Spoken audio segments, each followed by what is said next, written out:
তা আপনি রসুলের সুপারিশ আশা করেন, রসুলের সাথে আপনার কোনো মহাব্বতই নেই, রসুলের সুন্নাহর প্রতি কোনো মহাব্বত নেই। নামাজ পড়তে আসেন, মাথার মধ্যে টুপি নেই, 70 বছর 80 বছর হয়ে গেছে, মুখের মধ্যে এখনো দাড়ি নেই। কবর দেওয়ার পরে এই যে ফোম সেবওয়ালা, ক্রিম সেবওয়ালা, একেবারে মসৃণ মুখওয়ালা লোকটাকে যখন মুনকার আর নাকির কাপড় খুলি দেখবে, মুখের কাপড় খুলি দেখবে যে তার বুকে এক কোটা দাড়ি নেই, এই মুনকার নাকির তো বলবে, বেটা তুই শ্মশান রেখা কবরে কেন আসছিস?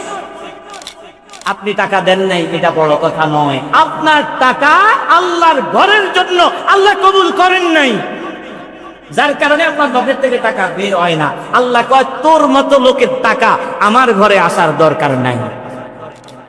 আমার সাথে রসুলের মহাব্বত থাকবে কিভাবে? আমি তো রসুলকে জীবনে দেখছি। আমরা কেউ জীবনে দেখছি? আপনি বলবেন যে আমার সাথে রসুলের সাথে আপনার মহাব্বত তৈরি হবে রসুলের সুন্নত পালনের মাধ্যমে। কথা বলছেন না? রসুল বলছেন, মান আহাব্বা সুন্নতি, যে ব্যক্তি আমার সুন্নতকে মহাব্বত করলো, ফাকাদ আহাব্বানি, সে যেন আমি মুহাম্মদকে মহাব্বত করলো। ওমান আহাব্বানি, আর যেই ব্যক্তি আমি মুহাম্মদকে মহাব্বত করলো, কানা মাই ফিল জান্নাহ, ওই লোকটা জান্নাতের মধ্যে আমি মুহাম্মদ সাল্লাল্লাহু আলাইহি ওয়াসাল্লামের সাথে একসাথে থাকবে। সুবহানাল্লাহ। এখন আমাদের মহাব্বত কি রকম? জুমার দিন মসজিদে আই, যখন ইকামত হয় তখন ঢুকি, আগের সুন্নতও নাই, আগের সুন্নত পড়ে। যে লোকটা ইকামত শুরু হলে মসজিদে ঢুকে, এটা আগের সুন্নত, কবলাল জুমাতে সুন্নত হইতে কিছু পড়ে নাকি কথা আমরা বিভক্তি গেছে, সুন্নত পড়ে না। এরপরে যখন সালাম ফিরা, টাকা মসজিদের জন্য দানের টাকা কালেকশন হয়, কালেকশনও শেষ হয় না, মুনাজাত তো পড়ে।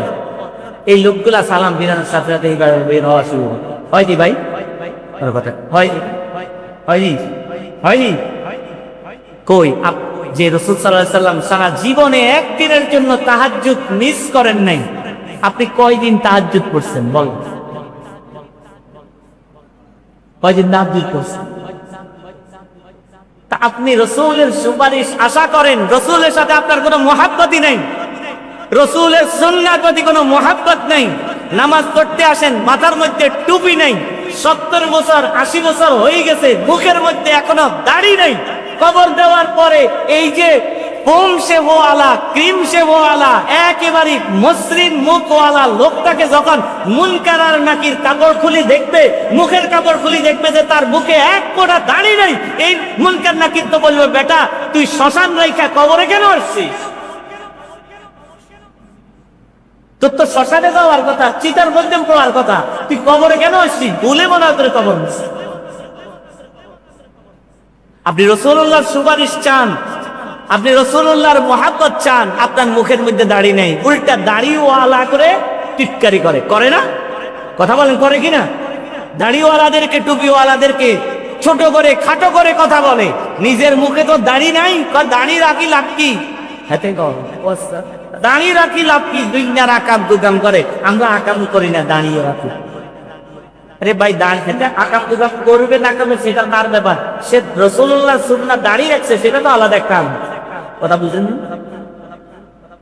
না? আপনার সাথে রাসূলুল্লাহর সাথে মুহাব্বতটা তৈরি হবে কিভাবে? আপনি রাসূলুল্লাহর সুপারিশ পাবেন কিভাবে? আপনার লক্ষ লক্ষ টাকা, অজস্র টাকা হইলেই ব্যাংকে ফিক্সড ডিপোজিট করেন, টাকা হইলেই ওই যে ঢাকা শহরে গাড়ি বাড়ি করেন, টাকা হইলেই কোন জায়গাতে জমি একটা মানুষ বিক্রি করে, এটার চিন্তা করেন। আপনার টাকা দিয়া তো আপনি একবার রাসূলুল্লাহর রওজা জিয়ারতের জন্য ইচ্ছা করলেন না? কি বলেন?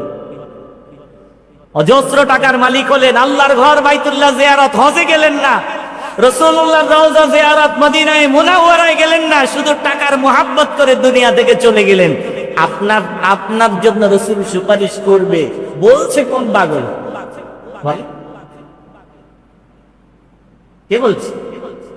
অথচ রাসূলুল্লাহ হাদিস, মান যারা আলা কবরি ওয়াজাবাত লাহু শাফাআতি, যেই ব্যক্তি আমার রওজা জিয়ারত করলো, আমি রাসূলের জন্য তার জন্য সুপারিশ করা ওয়াজিব হয়ে গেল। সুবহানাল্লাহ। রাসূলুল্লাহর রওজা জিয়ারত করলে হুজুর বলছেন যেই ব্যক্তি আমার রওজা জিয়ারত করে, আমার মহব্বতে আমার রওজার পাশে এসে দাঁড়ায়, আমার প্রতি দুরূদ পড়ে রওজার পাশে দাঁড়াইয়া, এই লোকটার জন্য সুপারিশ করা আমার জন্য ওয়াজিব। আপনি তো সেটা করেন না, কিয়া জমাইতেছেন কিয়া।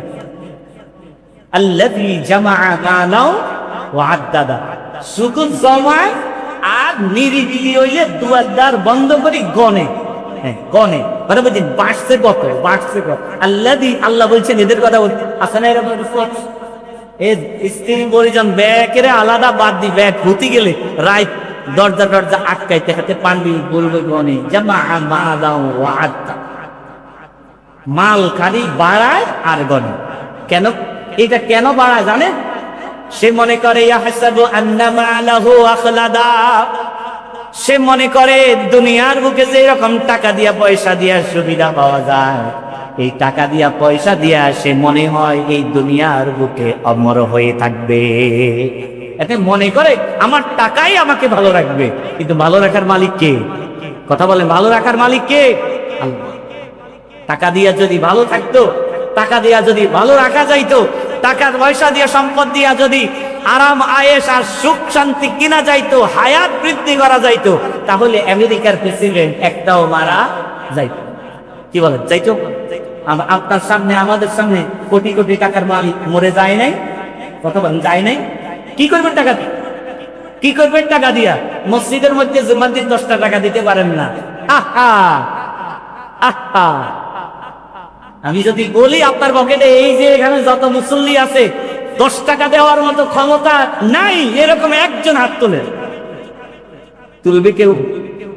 কথা কম, কথা কম, তুলবে কেউ? এখানে এমন একজন লোক দেখান যার 10টা টাকা মসজিদে দেওয়ার মতো ক্ষমতা নাই? আছে? কথা আছে? একজনও নেই। কিন্তু আপনি হিসাব করেন, প্রত্যেক ব্যক্তি যদি 10 টাকা করে দেয়, এবার হিসাব করেন মসজিদে অন্তত প্রতি জুমায় 5,000 টাকাও দরকার। কি বলেন, 2,000 টাকা? কিন্তু মসজিদে কি উঠে 1400, 1500, 2000, 2200। তার মানে কি আপনি কি মনে করেন সবাই টাকা দিচ্ছে? ও কে? ও সবাই টাকা দিচ্ছে, দেখা দেয়। আসল কথা কি জানেন? এই কথা করলে কষ্ট হয়। আসল কথা কি জানেন? আপনি টাকা দেন নাই, এটা বড় কথা নয়। আপনার টাকা আল্লাহর ঘরের জন্য আল্লাহ কবুল করেন নাই, যার কারণে আপনার পকেট থেকে টাকা বের হয় না। আল্লাহ কয় তোর মতো লোকের টাকা আমার ঘরে আসার দরকার নাই।